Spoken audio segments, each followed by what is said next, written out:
Bon, coucou à tous. Ça y est, je suis de retour à la maison. Donc, dernière vidéo, 16h30 à peu près. Là, il est 19h, donc je suis rentrée chez moi. Je suis assise. Donc, voilà.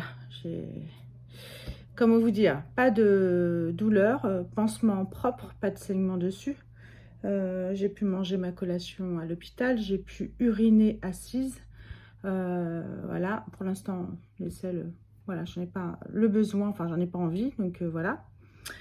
Tout ça pour dire qu'effectivement, hier soir, avant effectivement de me coucher, de faire ma douche, etc., j'ai fait mes fameux protocoles.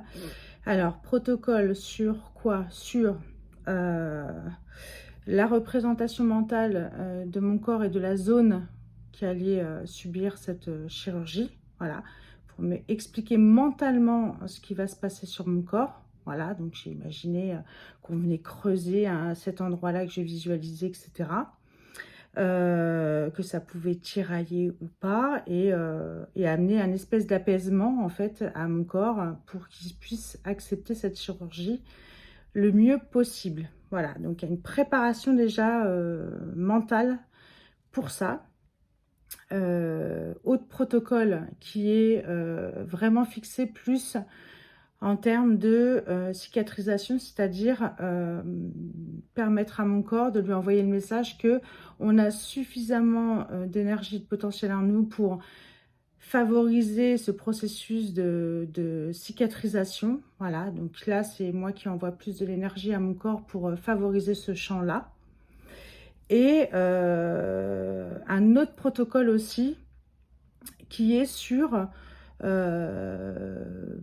plus sur une protection, de se dire, voilà, je savais que j'allais rentrer à l'hôpital, je savais qu'il allait peut-être avoir de l'attente, que j'allais pouvoir rencontrer des gens avec plus ou moins des émotions qui leur appartiennent, du stress, de l'angoisse, de la peur. Enfin voilà, vous savez très bien que c'est voilà, ça génère beaucoup de choses pour les personnes de subir une intervention. Donc je voulais aussi me protéger par rapport à ça parce que je savais que j'allais être peut-être en lien avec eux, du moins juste physiquement, mais même assis physiquement pas loin de gens qui sont dans ces états-là peuvent effectivement venir aussi nous prendre de l'énergie. Donc une protection par rapport à ça pour garder mon énergie sur calme et apaisement du corps et de l'esprit. Voilà, le mot d'ordre c'est OK. Et j'ai fait pleinement confiance. Donc il s'avère qu'effectivement, l'opération s'est très bien passée. La salle de réveil s'est très bien passée. J'étais allongée sur le ventre, pas de douleur, pas de saignement de mon pansement, etc. Donc les filles ont pris ma saturation, etc. C'était OK pour remonter en chambre. Arrivant en chambre, petit plateau de collation. J'avais faim. Depuis la veille, j'avais faim. Et effectivement, voilà, café, jus de pomme, bouteille d'eau, compote et une petite madeleine. Voilà, donc pas d'étourdissement, pas d'envie de vomir, etc.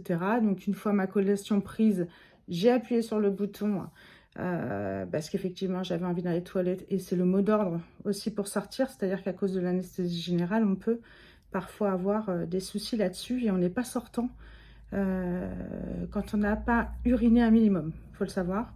Bon, moi, j'ai pas de soucis de ce côté-là. Donc voilà, l'infirmière est arrivée, m'a demandé si j'avais besoin d'aide. Non, je m'asseyais sur mon lit, j'ai pu aller aux toilettes, m'asseoir. Alors comme le corps est dans un apaisement, fait que, voilà. Donc je m'étais dit, est-ce que c'est les effets de l'anesthésie, etc., qui agissent encore enfin, sur mon corps et c'est peut-être pour ça aussi que je suis pas trop dans la douleur. Bon, l'infirmière m'a dit que non. Là, c'est soit j'ai de la douleur, soit j'en ai pas. Et apparemment, bon, bah, j'en ai pas. Bah écoutez, tant mieux. Donc voilà, là je suis rentrée chez moi, ça a rassuré tous les miens. Comment je me sens? Plutôt pas mal. Alors plutôt pas mal ne veut pas dire allez, voilà, il y a une partie de mon cerveau qui se dirait allez, super, youpi, on a plein de choses à faire. Et il y a mon cerveau de la sagesse, et ça on l'apprend dans les protocoles aussi, qui est sur je suis reconnaissante d'être dans cet état-là après cette intervention-là, et par contre je me dois de respecter mon corps pour que cela aussi prenne un peu de temps pour le repos. Alors, ça ne veut pas dire de rien faire. Moi, j'ai de la chance, je ne suis pas alitée là sur le ventre comme ça pouvait être le cas pour certaines personnes. Mais voilà, de se dire, je prends pleinement le temps. J'ai de la chance, je peux m'asseoir, je peux marcher, je peux manger, etc. Donc, je vais y aller mollo parce que je leur remercie beaucoup mon corps, mon esprit, les chirurgiens, les infirmières, même la petite stagiaire qui a pu être là pendant l'opération, c'était formidable. Enfin bref, voilà, toute une coopération qui fait aussi que voilà, quand je suis arrivée dans ma chambre aussi, j'ai ressorti mes pierres, voilà, pour pouvoir tout de suite m'auto-traiter. Alors c'est méditation, manipulation des pierres sur certaines parties de mon corps et du Reiki. Voilà, voilà ma recette à moi, hein, qui n'engage que moi. Mais voilà, donc demain, on verra bien. Nouveau jour, nouveaux horizons. Et puis demain, les soins infirmiers qui commencent, normalement début l'après-midi.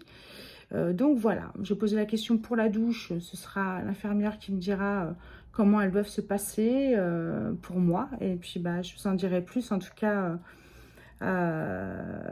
voilà les petits épisodes. J'espère que ça vous va. C'est vraiment juste un partage d'expérience, rien d'autre derrière tout ça. Mais voilà, je pense que je me suis beaucoup questionnée quand ça m'est arrivé. Je me dis que voilà, si ça peut juste en aider quelques-uns qui vont subir ou qui subissent les choses, voilà, c'est des petites choses où on peut s'aider mutuellement. Voilà, c'est juste une notion de partage. Écoutez, je vous embrasse tous et puis à bientôt. Je vous tiendrai informé de la suite.